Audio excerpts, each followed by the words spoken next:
Hey guys, so this week's Makeup Monday is going to be another Halloween tutorial, and it's not going to be on me, it's going to be on my lovely dad here.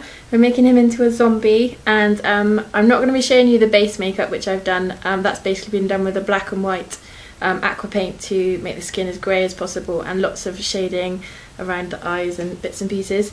But I'm going to be showing you how to create sort of an infected skin look, which I have done on the back of my hand.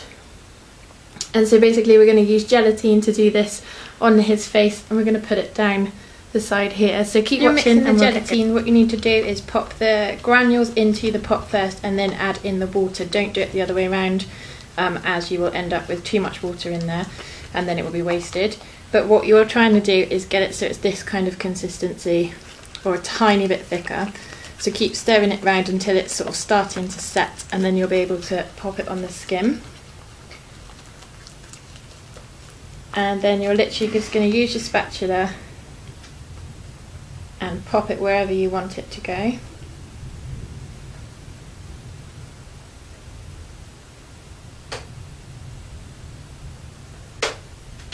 Try not to get it too much into like the hairier areas, like the eyebrows, or just when you take it off, just be extra careful.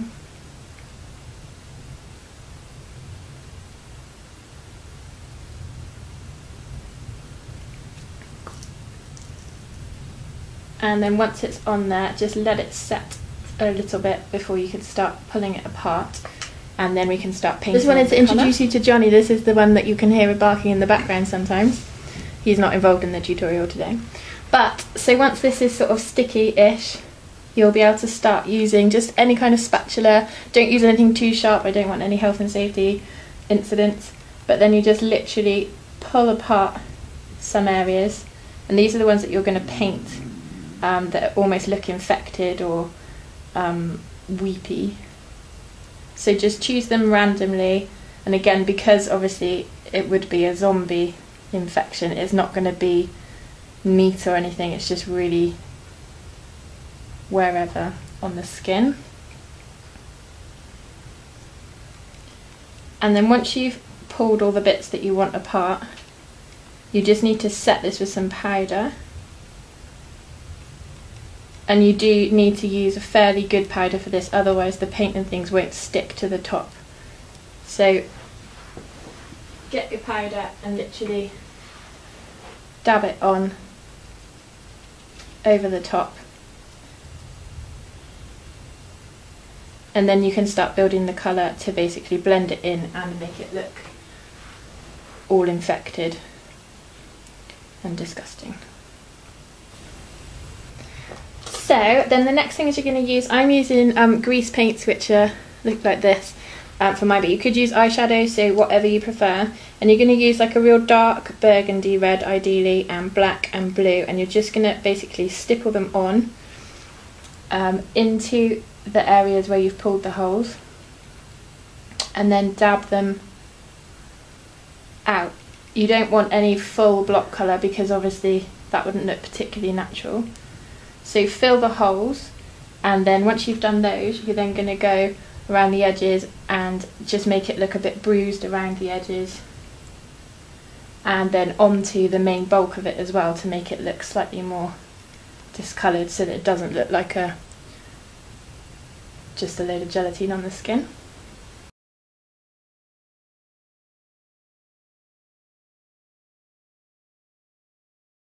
So now that you can see that it's all pretty much blended in and bruised and everything, I'm going to use the two best parts of this. One is called Fresh Scab, and this is just like a more congealed fake blood.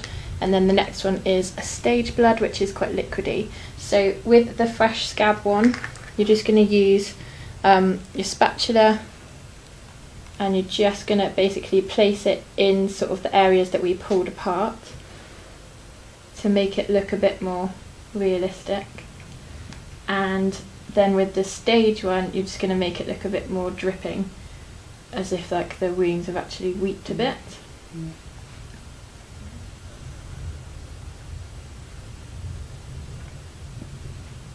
And then once you've done that, your look will be complete. So you can add more blood if you wanted to, sort of dripping down or dripping along the mouth as well.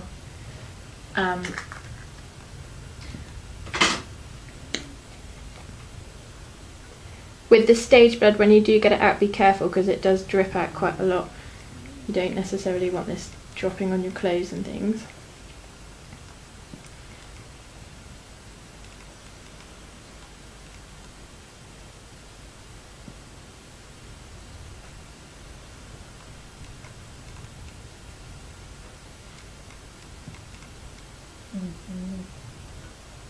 And again, depending on how much of a infected look you're going for, you can add more or less, whatever you want really.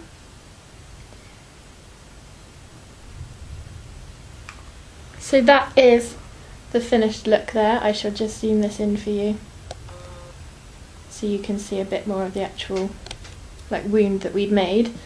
And you can cover as much of the face as you want to. If you just there is a cut on the other side, which is just there, and that's just using a bit of modelling wax, and again the same 2 bloods and the stippling effect, so those are easy to do too.